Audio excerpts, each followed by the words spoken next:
Coming up, a Sad Styles production.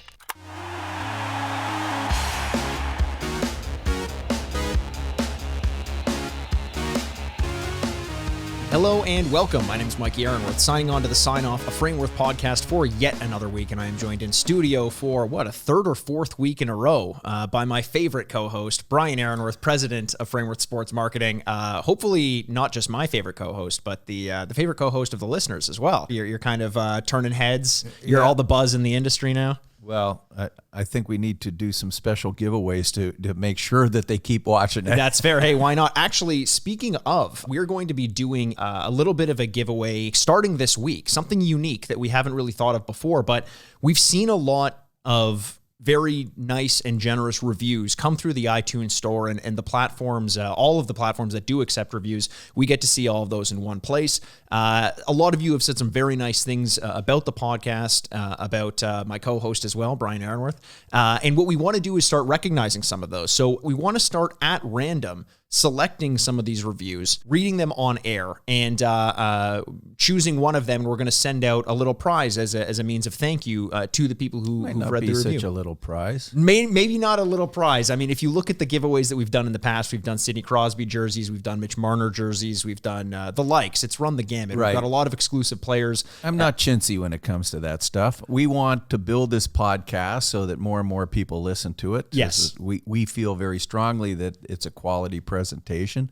A lot of informative information that you're going to get on this. And a lot of very well-spoken dialogue, apparently, according to that. And you know what? I'm really pleased with the high percentage of great reviews. I don't think I've seen any real negative ones, some suggestions, but nothing really negative, which is great. Now, hey, look at it. If you see something you don't like, then write a negative review. But I don't know if I'd want to start asking people to do that. Maybe send us an email and be recommend. Honest is what I'm saying. That's fair. But better maybe don't be honest and just put a nice review. That always helps us as well. But the bottom line is we want to to thank the people for taking the time, because you're listening to the podcast, you're driving in the car, you got to remember to go write a review. So if you already have a review out there on one of the platforms, no need to worry. You're entered in that draw for one of the giveaways. And if you haven't and you're interested in, at random being sent, signed pucks, signed photos, signed jerseys, whatever it is from some of the bigger names that we have, make sure to get out there, leave us a review, and just show us some love. Hit us up on social media, give us some questions, tell us about some of your favorite collectibles that you have. We're going to amalgamate all those. And once every so often, we're also going to focus on episodes that kind of shine the spotlight on you as the collector. We had that Matt Allenberger episode, who runs the Sidney Crosby Collectors and Mario Lemieux Collectors clubs on Facebook, groups on Facebook, and those went over very, very well. We had a lot of you send us some of your best memories from your times as a collector, as well as some photos of the pieces or photos of you and some of your favorite players.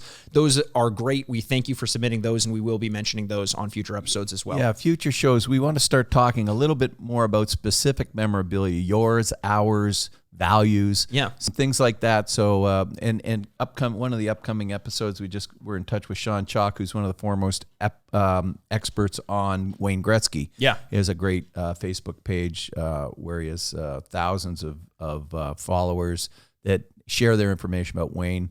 Of course, we have a vested interest in the things that we've done with Wayne. We've talked about many times. So absolutely. And that kind of brings us into the topic of today's episode, because you mentioned that we're going to start putting eventually more of a focus on the collector and the collector's memorabilia and sort of their best stories, because there's a lot to pull out of that. But what we've been doing to this point has been more about talking about what makes this industry run as some of the people who are involved in running it. And something that happened recently, which obviously didn't only affect us, but changed the way in which we have to market ourselves and run our company, is something that we've kind of actively avoided talking about, because I don't think a lot of people tune into podcasts to remind themselves of all of the bad things that are going on in the world around us. So we often try not to talk about the big C, COVID, right? You know, it's not something we always want to bring up. A lot of people want to listen to podcasts as a form of escapism, but this is an episode that we thought we'd kind of be remiss if we didn't shine a light on exactly how much of an effect it had on our industry. And we know everyone out there, especially in, manufacturing jobs, people who used to go into an office and now work from home. It's changed the lives of just about everyone on the planet. But why don't we open the doors a little bit and walk the listener through specifically what happened to the company, our initial thoughts, and how we've had to pivot as a result, even up till today. I know we like to say, back when COVID hit and this and that, it's still clear we are in the middle of a pandemic in a lot of ways. And the industry continues to be affected by it economically, logistically, and also in the way that people are collecting. So let's start at the very beginning. I want to ask you this, because I have somewhat of a different perspective in terms of when I was first made aware of what was going on. And the whole episode isn't going to be about, our thoughts on COVID. It is going to be about how it's affected the industry. But let's start by giving some context. When did you first start to become aware that this may be something that was going to not just affect you and potentially, make you wash your hands more, but when did you start to get a sense that this was going to be something that was going to change potentially the way you ran your day-to-day business? Well, when obviously, I think the first thing that hit me was when the government said you got to shut down. So was that was the first time it really were you aware leading into it that something like this may happen, or was it no? Kind of, I mean, who would have anticipated what would happen? You listen to I won't even get into politics, but if you listen to some of the politicians here and in the United States, it's not a big deal. It'll be over soon, right, or whatever. Right. So we took it. We just kind of played along until we were told what we had to do. And when the government said, you got to shut down, we had to cut from 80 employees down to 15 who were running from home. If that. It wasn't even that. I think it was closer to 11. Yeah. And I know that I came into the office as because I'm by myself and I can come in and work from my desk, which I prefer to do than from home, and all my notes and things are here. But that was a scary situation because, we did have a big project that was in the midst of it, which allowed us to continue with some of the manufacturers. And I knew that would keep us alive for a few months. Right. But what happens after that, I had no idea. So that project is something that I want to talk about, because that's what initially gave me some context into how big COVID potentially was. I think probably earlier than you that it was going to have a major effect on our economy and on our business. Did you figure that out when you were in China? When I was in China, there's a tease to when the story's going to what we're going to get into with the story. But I do remember, you mentioned who knows how long it was going to last and this and that. When we had initially cut back from the 80 employees to 11 or so, I don't know why I'm pulling that number, but I'm pretty sure that was correct.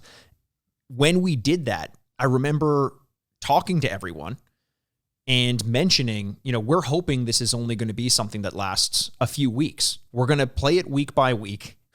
It's funny. It's legitimately made me chuckle there, because it's funny to think that at one point we figured maybe 2 to 4 weeks and we can get back started. But from that perspective, what had we dealt with? SARS was a pretty big deal, but it wasn't something that shut everything down for a year. Yeah. H1N1 was a pretty big deal, but I continued to go to university through H1N1. Yeah. That was almost an eerie feeling going into class. I was not afraid of it because I was, in my early 20s and I thought nothing could hurt me.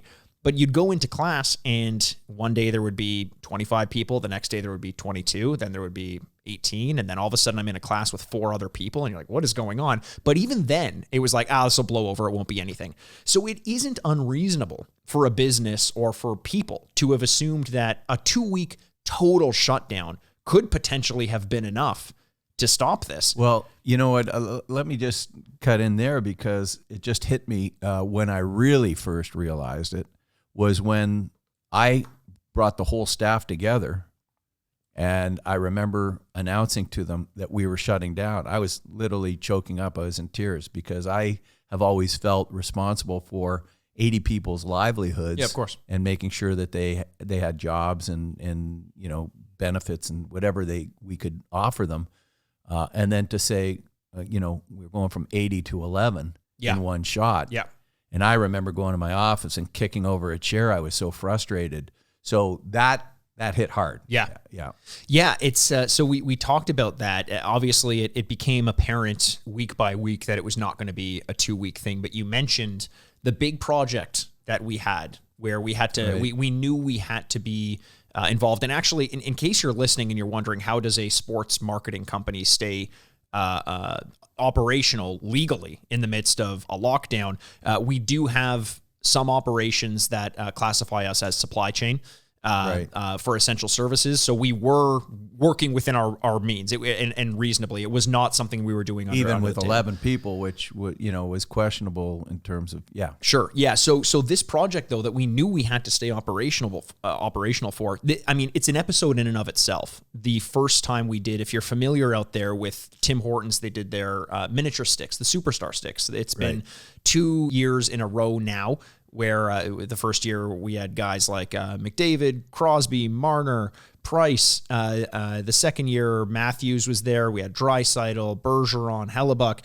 If you're in the States, you likely, and you're a collector, you will have seen these, but they weren't available to you in the States. In Canada, they were a massive hit.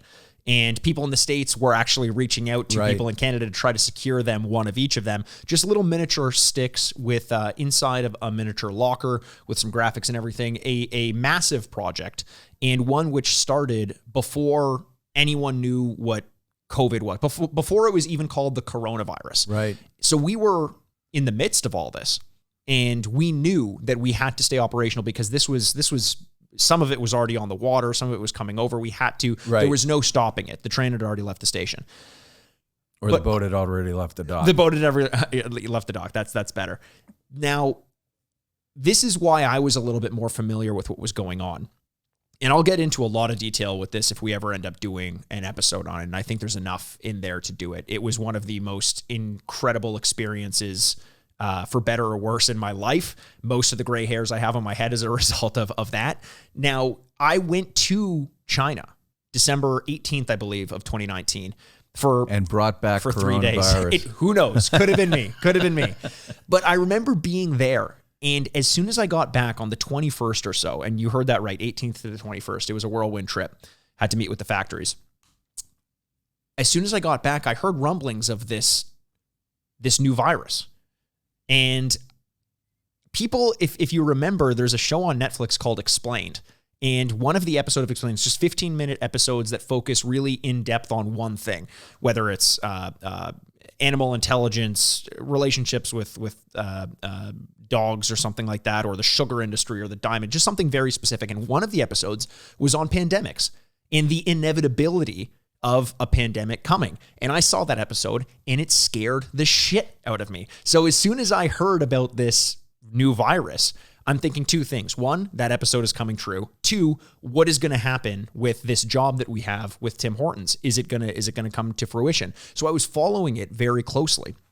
What a lot of people don't realize is at the time that this was sort of coming into being, when people had heard about it but weren't necessarily aware of it, was when the Lunar New Year hit, right? Which is the largest migration of human beings in the entire world at any given time. Billions, literally billions of people moving from one place to another and then back again.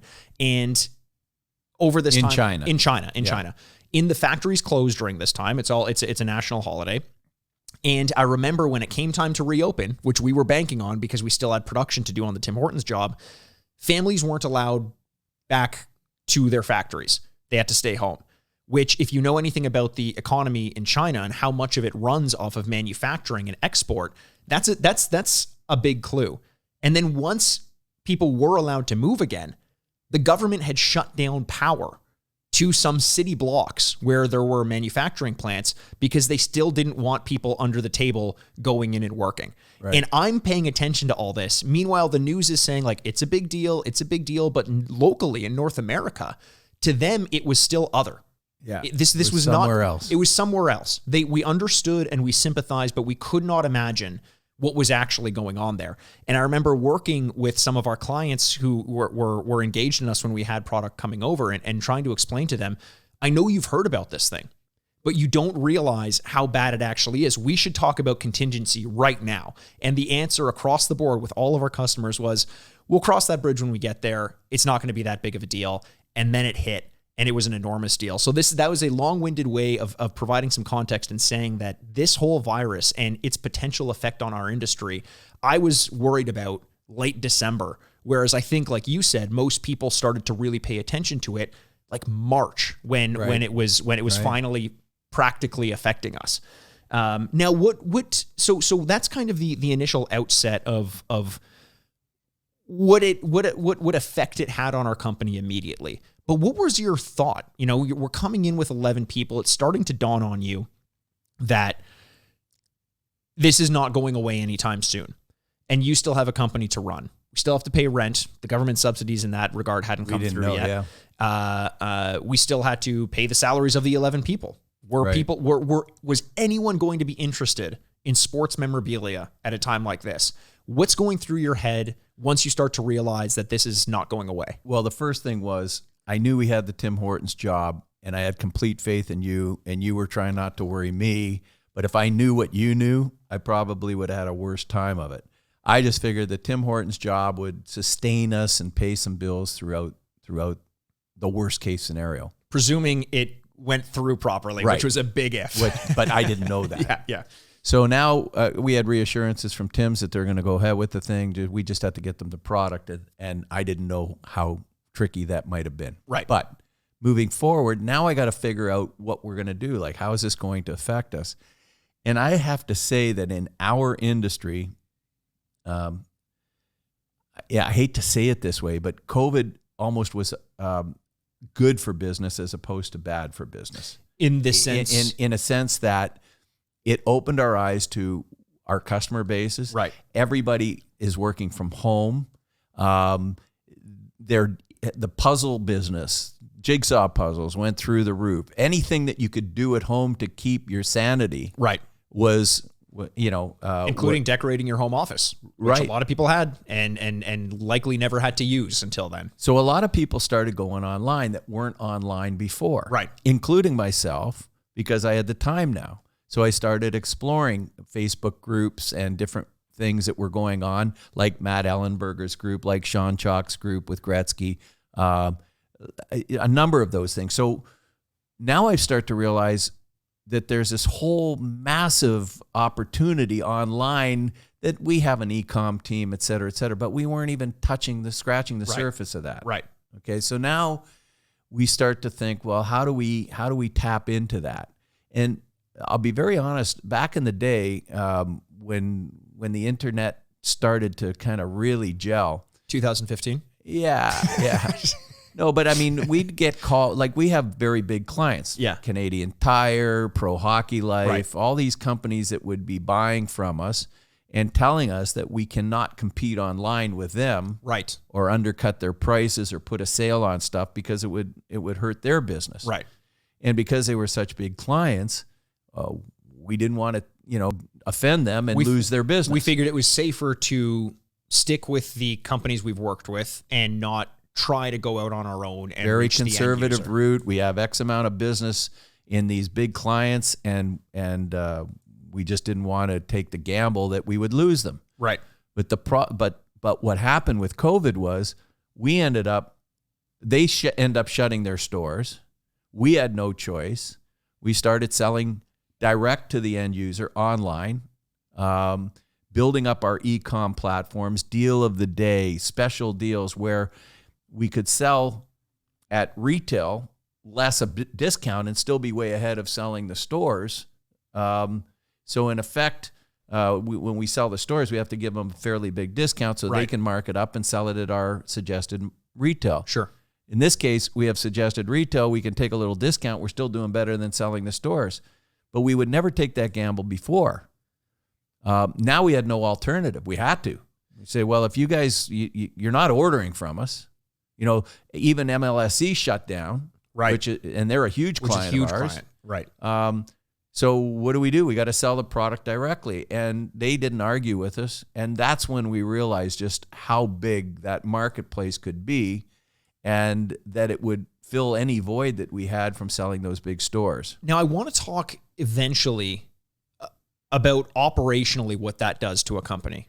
A company that's used to getting, say, 10 sales of a much higher amount, dollar amount and quantity amount, and changing that to 10, 100, 1,000 sales of a lower value amount. A lot of people don't realize that the internal logistics of a company have to be situated to the types of orders, the volumes of orders, and the quantities that they get. If the emphasis has to be put on fulfillment versus order entry, for example, that's a big shift. And we had to accommodate that shift while understaffed and still confused as to what the future would be. Do we make a permanent change, or is this something that's going to be temporary? But before we get into what that entailed operationally, one thing that you didn't specifically mention when it came time to shift to working with, say, the big box retailers of the world, to finding more of the actual collectors and marketing to them, was the specificity of the products which we could market was now quadrupled. An infinite amount more of products that we could market, because now we had people with specific needs. When you're dealing with one wholesaler, they have to basically go lowest common denominator. What is the item that we can pick that's going to sell to the most number of people? Right. And because of that, we've talked in past episodes, we've had so many dealings with so many players specific to a city or a demographic, that may not be quote unquote lowest common denominator, but everyone likes this player. They are the kind of like dark horse of a different city, but like a national retailer. They transcend their local market. is not going to sell their items. But we found, once we started to be able to deal more and more with individual collectors, that all of those products that we'd collected over the years now had a home. Not even current items all the time. Sometimes it was like a Danny Briere Buffalo Sabres jersey, or Danny Briere Philadelphia jersey, or something like that. I mean, he had moved to a few teams towards the end of his career, and we were stuck because no retailer wanted to sell in Toronto, Canada, wanted to sell a Danny Briere Buffalo Sabres jersey, but collectors still wanted that. Right. Either Briere fans or Sabres fans. And it turns out that niches found those markets. You found them, because niches in the context of the entire internet are self-sustaining. Global. Right? Exactly. So that was an amazing point, and those are the things that we found. But also, we made it more competitive. We hit markets that we couldn't get to before. Don't forget, the stores dictated to us what they wanted. And also, when you think of it in this context, Canadian Tire is a store that sells virtually everything. Right. Their little sports memorabilia section in the stores, albeit seemed like a lot to us because they have hundreds of stores. So if each one of those stores takes a little bit of product, great, it adds up to a nice order. Yeah. But the problem is that they're not putting a Sidney Crosby framed jersey in their shop. So we weren't selling any of that product. And so it was very specific about what we could sell those stores. Now we're a little part of a big chain, so we're really not getting the representation out there. Now we go direct to the public, which is all the people that go to Canadian Tire stores and Pro Hockey Life stores, but they're finding us and finding the product. When they go to a Canadian Tire store, they go down the aisle, they're looking for that Danny Briere product, because they're, maybe they grew up in the same hometown and they can't find any of it. So they do the search, and there we are. And we can put those products on sale on our deal of the day. So we rounded up, and we'll get into that, different ways that we attracted attention. Right. And so we made it's not to say we don't sell to those big chain stores anymore, but we're not letting them dictate our marketing strategy. I think that's an important distinction, because we still have great relationships corporately and as a wholesaler to the retailers. It doesn't mean that doesn't mean that you're not going to be able to walk into a Pro Hockey Life and find Frameworth product. What it means is that now you have two options. One is to go into a Pro Hockey Life and have a wide selection, because a lot of people do prefer retail shopping. And the other is that if you do want to find something with more specificity, that's available as well. And I don't think our relationship with the individual collectors is going anywhere anytime soon. And I don't think our relationship with the retailers is going anywhere anytime soon. If anything, this has just proven how large the market of collectibles actually is, and there's room for both. Well, you know what? There's an added benefit that is kind of a sideline thing, but it's big. keep in mind that we're not the only one that figured this out. Right. Pro Hockey Life, Canadian Tire, all these big chain stores have their own. Well, they started to realize, well, we're closed, so we got to go online too. Right. So they started establishing bigger lines, and of course there was no limit to what they could put online. Yes. So they're instead of having a half an aisle in one of their stores of memorabilia, they could put hundreds of items online. So now we got a much better representation from those customers, and that built the business as well. And so a lot of it came down to they learned what we learned, which is you got to go online, you got to sell online, and that's where you can find just do a Google search. And if it's some obscure product that we have, all of a sudden we're getting a request for it. How did that happen? It's been sitting in a drawer for years. Yeah. Right. Do you have any preference, like you as an individual, as to whether or not you would rather shop in person or go online? Is that something that makes a difference to you? Do you still like going to the store and I looking do. at the shelves? You know what? When I get down a little bit, or when I'm not in a very good mood, and I don't feel like going home and turning the TV on or doing anything else, I'll go into a shopping mall and I'll just shop for no reason. And I usually usually it's a Bass Pro Shop. I was going to say, you say shopping mall. I know what that means to you. Well, no, but it's the outside of Von I like Mills. walking through a Home Depot. Yeah. Not needing anything. I'll go in there and I'll come out $500 worse for wear just because I see something. I say, oh, I got to have that. Yeah. But so I do like that experience. But one thing, I'm an older guy, so, it's the younger generation gets used to it. Shopping online was something I never did. And during this pandemic, even for fishing lures that I was looking for, I go to Bass Pro Shop, there's nothing on the shelves. Right. Like they can't get supply. And so I'm thinking, oh, well, spring's coming. I'm going to be up there fishing. I won't be able to get this, and that. And then it starts to hit me. Well, check Amazon or check this company or check the manufacturer, and bang. So all of a sudden, people are starting to realize, people my age are starting to realize, out of necessity, it's a lot. I'm buying everything online. Yeah. It's quick, it's there the next day, et cetera. So we not only are doing that for our customers, but we're also ramping up and changing our packaging and making sure that it's ready on time and out the door quicker. Right. It allows us to do stuff like that, which gives our customers better service. Every week we put a mystery box deal together. Yeah. And they're in the hands of people within a week to 10 days of the orders coming in. And that's, hey, with Matt's group, it was Pittsburgh, so they would have been there within 5 to 10 days. And then they show them online and look they call it mail day. Mail day. Which is now a common expression. It's, hey, mail day, and they'll open the box and show what they've got online, which is so interesting because that helps us. It of course it does. I mean, it's word of mouth and it's showing off the products that we're selling. But mail day is because they're ordering online and receiving the goods online. You can't have a mail day if you're walking into the store to get something, right? So that even that has been influenced by the fact that we've shifted to online. I find it interesting though that I actually think, if anything, I've always shopped online. It's always been something that I've done. If I can't find something somewhere, I'll go online. If COVID has done one thing for my shopping habits, it's made me appreciate the idea of going to a shopping mall and just browsing. I can't wait to go back to a shopping mall and just browse, to do what you do and walk into a Bass Pro Shop. Recently, I had something on Amazon that I wanted to order, and I was like, you know what? It was a book. I'm like, I bet you that's at Indigo. There's an Indigo around the corner from me. And I purposely dialed the technology back so I could walk into an Indigo and go pick it up in person. There's lots of other interesting things to see. So you got both avenues now, but it works either way. And I'll tell you the other thing that we're doing, which you're heading up here, is changing our whole system, because we need to get better reach.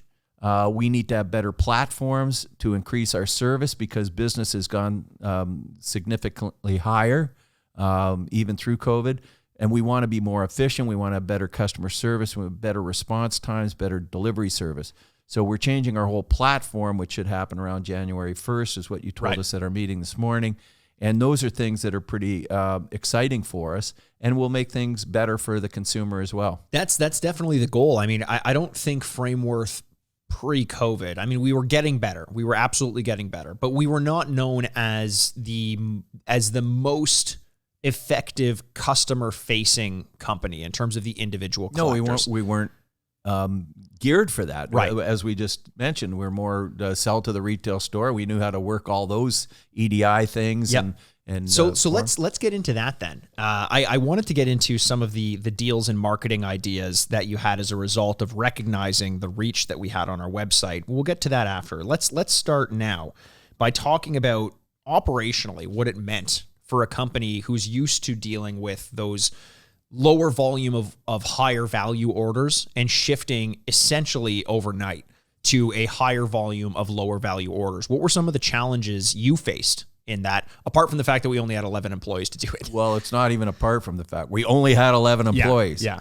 And now all of a sudden, I'm coming up with ideas like deal of the day, and we would put our products out there that we never had on for less than retail, or you couldn't find it less than retail, and people were eating them up. Right. And these collector groups. And so I'm watching, because there's only 11. Now the president of the company is looking at orders and names on the orders and people that are buying and the regularity that certain people would buy, and start realizing, wow, this guy's a big customer. You know, we have people doing $100,000 online business out of their home. Right. Right. You know, collectors that would redo things on eBay and all that. So if we gave them a little bit better deal, they would start buying more. Sure.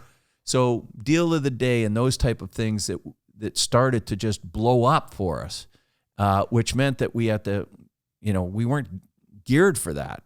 So all hands on deck, all the management people that were here, which the 11 people were largely, you know, VPs and whoever had an office separate far enough, you and Cheryl and Brian and the other management. To be fair, it wasn't. I was not working here. I was volunteering here. Yeah, yes. It was dire. We didn't know how long it was going to last, Well, and a lot of people. Now you're a podcast guru, so you're on your own. Volunteer, yeah. You want to plug the Retrograde right now? No, the Retrograde podcast. Hey, if you like video games, search the Retrograde podcast. Yeah, we when you say all hands on deck, what does that mean to you? That means that I was in the inventory room. Somebody else was in the shipping area. We're just trying to get these orders, and so we go from, you know, one big monthly order for a big chain store, which all goes skids and out the same time, to 100, 200 orders every couple of days. Right. And they all have to be individually packed and picked and pulled. So now we're kind of getting into an Amazon mode where we got to quickly and efficiently change the way we find things, package them, group them together. Never mind order entry and writing up shipping labels even. Right. You know, we didn't have these processes automated. Right. So if we got 100 orders in a day, 100 orders, that is someone who may be used to entering 10 orders in a day. That was their job. Right. Now has to do 100, not to mention they're probably not even here in the first place. So what did that do for us? You ended up doing a lot of that and realizing some of the things that were slower or less efficient, and that changed everything in addition, because sometimes the people in that job are just, hey, this is the way we've always done it. I guess we have to do it that way. But when a management individual gets in there like yourself and say, why do we do it this way? Why can't we do it that way? And that'll save so much time. Isn't that what you found? Yeah, in a way, I think it was less about, you know, for the first time, because I had done order entry before, you know, if someone's away and you have to do it, but the volumes were they were manageable. And the fact that there were more employees to come back either from vacation or whatever meant I could fill in for a day and do it the way I was going to do. But this was out of sheer necessity. There were not enough hours in the day to collect the orders, enter them, print them, fulfill them, then write up the shipping labels. We literally did not have the ability to do that. And I know there's people out there probably thinking, well, then why wouldn't you just hire more people back? It's a simple answer. We couldn't. We did not know whether it would be safe. Every time we considered bringing one person back, you know, this is still at the time when it's very unclear what COVID even is. I think now we have a better understanding of how to protect ourselves from it. But at the time, it was still very much an unknown. So one more person in there was one more liability. We actually did have, at one point, someone test positive for COVID. Right. Towards kind of the early goings. Now, before there were mandates, before there were regulations, we had rules in place to prevent people from transmitting it in a worst case scenario where someone actually got it. And thankfully, it didn't pass to any of the other employees, which was... Could have shut us down. Could have absolutely shut us down. Supply chain thing. Exactly. And so it was very, very scary. But to your point, there was, out of necessity, a need to automate, to fix the systems that we use, to cut corners, but find a way to make it so that those corners didn't need to exist. Right. And as a result, you mentioned COVID potentially being good for the collecting industry.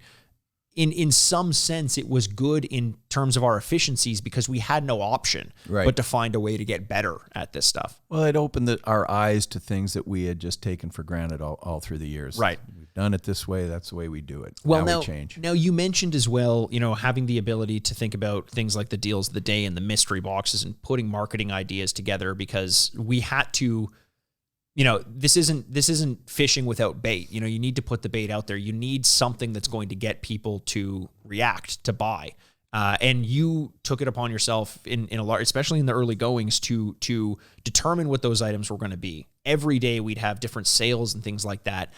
And it allowed us to get into our inventory that we otherwise, as I mentioned earlier, didn't even realize we had, or just assumed would never sell. What did this process do for our overall inventory levels and consumption? Well, a couple of things. One, that forced me to understand the business that I had lost track of, because once you hand over things, it's that E-Myth type of scenario, if you've read the book, but when you own your own company. Is that Dr. Zeus book? Yeah. Because if not, I haven't read it. No, it's actually quite informative. It's a book about how individual people or owners start a business and then grow the business and never hand off the responsibilities they have because they don't think anybody else can do it as well. Right. And then eventually when you do, if you don't do it like a McDonald's franchise or a Tim Hortons franchise where you have a job description for everybody and they know their job and they know how to do it. Most entrepreneurial businesses don't do that. Right. So when they start to hand it off, it's not done properly or it just falls apart. It forced me to get back in. I never even knew how to get into our inventory system. I said, leave me alone. You guys do that. That's true. But like the system on which our company runs, right? The one that shows what's in stock, what the prices are, this and that. You had never. I drove everybody here crazy. How many of that we have in stock? Do we have any of that in stock? Yeah. They'd have to stop what they're doing, tell the president. Everybody else they'd tell to go take a hike, but me they had to answer. So I would drive them crazy. So I learned that system, right? And it was fascinating. Wow, we got this. Oh my God, look at the price we bought it at. We could sell it for that and we can move that. So it gave me so many ideas. I had a lot of fun coming up with different marketing ideas because that's what I love to do. But in order to get the best ideas, you have to go back in and understand what we had. During that time period, in the first year, we had probably moved $1 million worth of inventory that my staff told me we would never be able to sell. Right. And we did well with it. And our customers did well with it. So we opened that door to do everything that we could for that, and we moved. It was so much fun. Yeah, I mean, because that is so important when it comes to working online. And as a collector, you'll know this. Things get stale fairly quickly. You can't just continue to see the same products over and over again. And we were absolutely guilty of that back before we. Well, when it learned. slows down, the sales reps are going for the low-hanging fruit, right? So you have a good product in there, and it slows down, and now, you got a new one. Let's sell that one. And you forget the stuff that we found, gems, like John Beliveau stuff, Gordie Howe stuff, like older players, newer players, stuff that we could have put together in packages, which we ended up doing. So it sat there for years on a shelf, sometimes from our beginnings. Yeah. Yeah. And then realized that, wow, we had things from the 2000 All-Star game signed by the goalies. We did a special promotion. How do we remarket this stuff? Yeah. It ended at the time because it was like overdone. And then we bring it back and it's like gold. Now it's vintage again. Yes. Yeah, as opposed to just being vintage can't be a year old. It's got to be like 10, 15, 20 years old. But that thing that maybe, oh, that was last year's thing. Like, I bet you there are things where, or events, call it maybe the specific Heritage Classic or Stadium Series or this and that. When it happens, the month it's happening, it's enormous. 6 months later, everyone forgets about it. 6 years later, now all of a sudden it's cool again. It's vintage, right? Yeah, right. yeah. Well, you know what? Other things that we found, like signed numbers from players back in the 90s that we can't get jerseys for anymore, but we had 20 extra numbers. Right. So he said, well, should we throw these out? Because like we have no jerseys to stitch them on. And then one of my crack marketing people decided to design a nice photographic piece where we embed the number in that, and it became a big seller. Yeah, yeah. So all those things started to come out of the closet and the shelves and put on new, fresh product that sold really well. Now, we're getting a little bit short on time, so I want to kind of talk about what these experiences are doing to us moving forward, or for us moving forward. You know, we're back to a much larger number of employees. Essentially, we've come back to fully operational the way that we were before, as I hope is the case with a lot of other companies out there. So we still have the same mentality. We have a lot more resources to implement. What have the major changes been week to week now versus pre-COVID? Well, so what's happened is during the year or more that we've been doing the, say, deal of the days and that, so they get a little bit stale because we keep going back to the well with, you know, products that we had and et cetera. I gave our staff a mandate to create a whole new product line that we can launch through there. So in the next 2 weeks, you're going to see probably the biggest launch of new products that we have out there. The other thing, by exploring the customer bases like the Facebook groups that we have talked about, we see what they value and what items that they think are really unique. And so we've now looked for different jerseys that haven't been out there before. We've got some really exciting, new, fresh jersey products that are different than anything you've done. We've developed a milestone jersey. So we know we can move them, and it also helps us do more signings. Sure. For instance, we just signed Mrazek as an exclusive for our company, Leaf goalie, and we may not have been able to guarantee what we used to guarantee, but we do a Leaf mystery box. Yes. And that moves 100 in one day. Yep. 100 jerseys, 100 photos, and 100 pucks in one day. They always sell out. Yep. And so we know that out of that, there might be 10 Mrazek items, 15 Mrazek items in that grouping, photos, pucks, and jerseys as a total.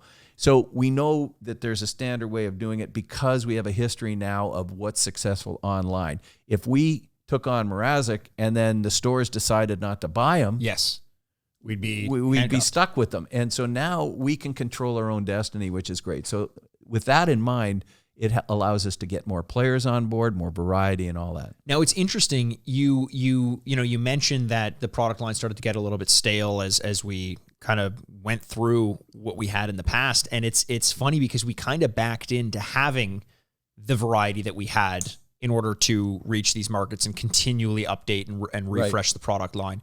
Now we've recognized that it's something we have to do on our own. We have to get relationships with more players. We have to design new and interesting items. We have to find new marketplaces. And with that, I was wondering, is there one word that you can summarize, that you could use to summarize your shift in mentality? One word that you kind of focus on to help understand what is needed to continue the business moving in the direction that it was? Because I have one. Okay, go ahead. It would be variety. Yes. And variety, not just in the product selection, but in terms of the demographics, the marketplaces that we're selling to, in the overall price ranges of products, just having more things for more people. And the relationship with the collector is what enables us to find homes for all of that variety. But without it, people stop looking. You need the variety to hit all the markets. If I was to use another word, it would be uniqueness. Okay. Yeah. So what gives us a competitive advantage? What's our unfair advantage is what we used to call it, which is Sidney Crosby. But it's not just Sidney Crosby. It's Sidney Crosby. What can we? So instead of just saying, okay, we got Sidney Crosby, everybody has to come to us for Sidney Crosby. Right. Now there's secondary markets, so guys are reselling the jerseys, the pucks. Well, we don't sell pucks alone in that, but so what do we? But so we take that for granted because he sells on his own. But what if we made some really fresh new Sidney Crosby? Right. Which, by the way, you're going to see some great new stuff coming out. I'm very excited about that in the next week or so.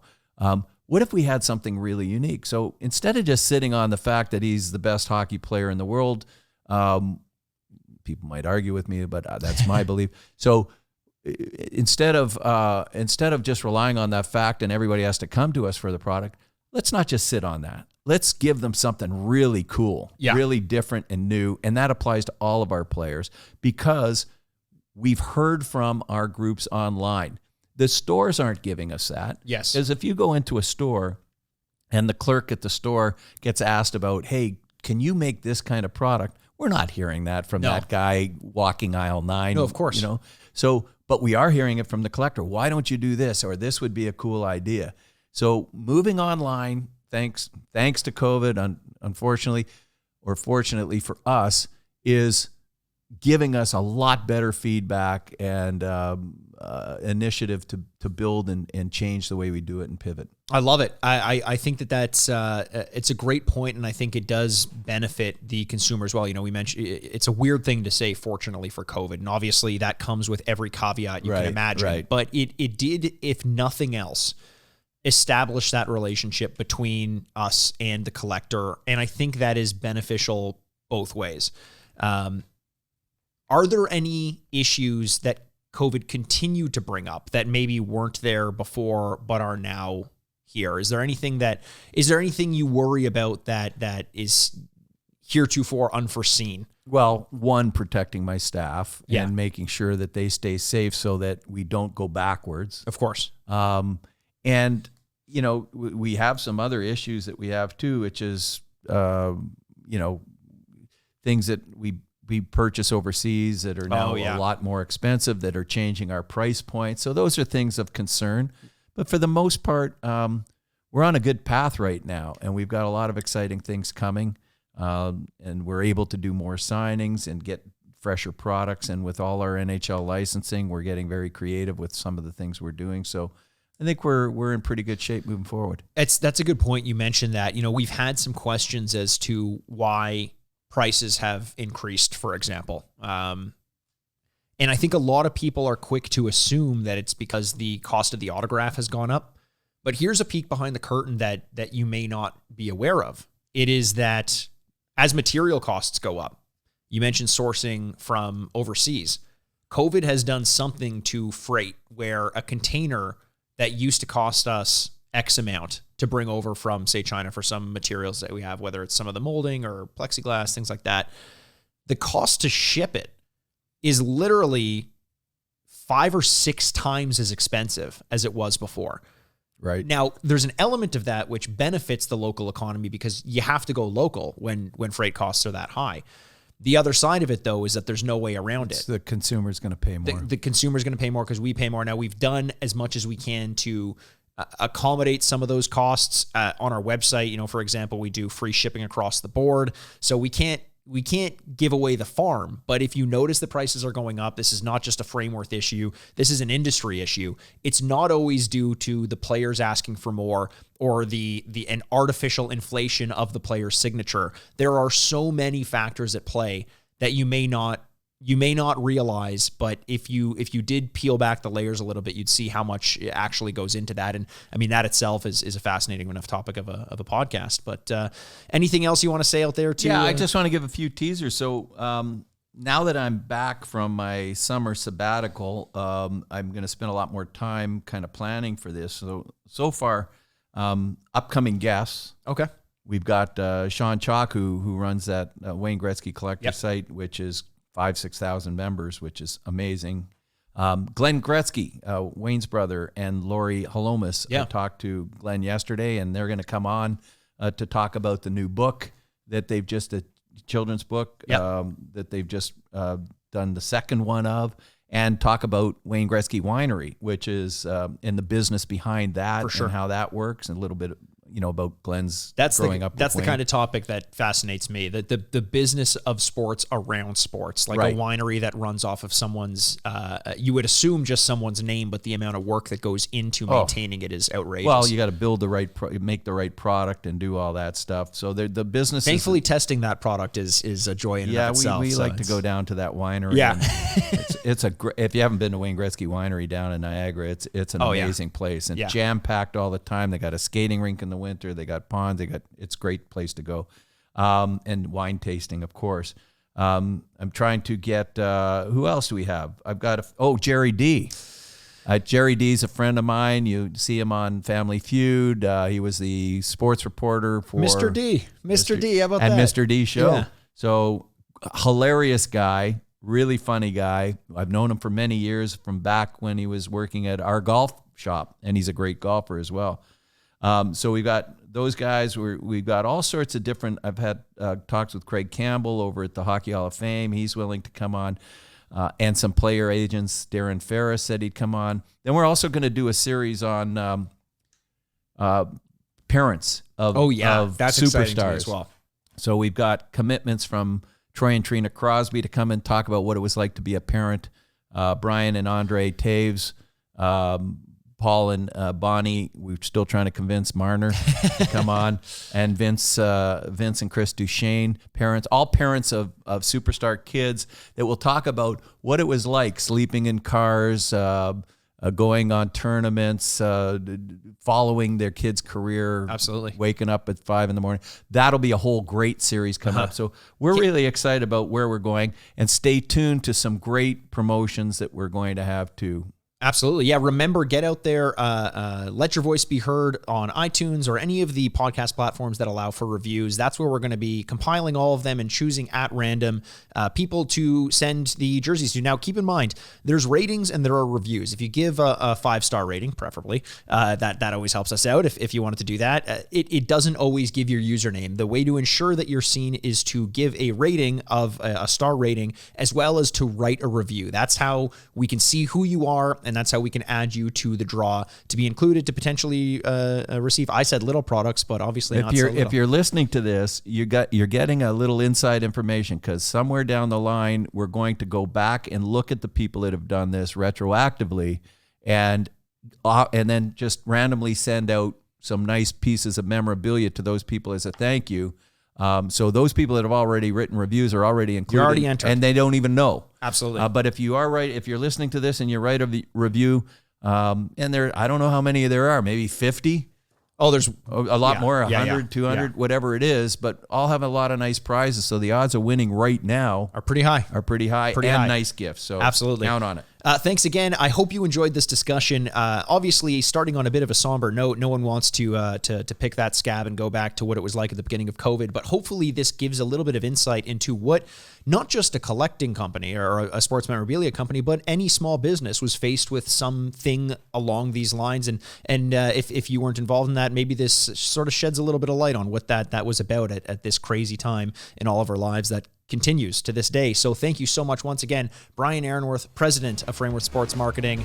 My name is Mikey Aaronworth, host of the Sign Off Podcast, and this is us signing off. Well, ladies and gentlemen, we made it to the end of yet another episode. Thanks again so much for joining us. You can find videos of all of our episodes on YouTube by searching the Sign Off Podcast. You can also follow us on Twitter at Frameworth Sport or Instagram at Frameworth Sports. And hey, if you're not sick of me yet, you can find me on Twitter over at Retrograde Mikey, or you can always find me embarrassing myself over on Instagram at Aaronworth. The Sign Off is a proud product of Fadoo Productions and Sad Styles Productions. Executive producers, Mikey Aaronworth and Andrew Bascom. Until next week, this is Mikey Aaronworth, signing off. Furnished by Sad Styles Productions. Get into it.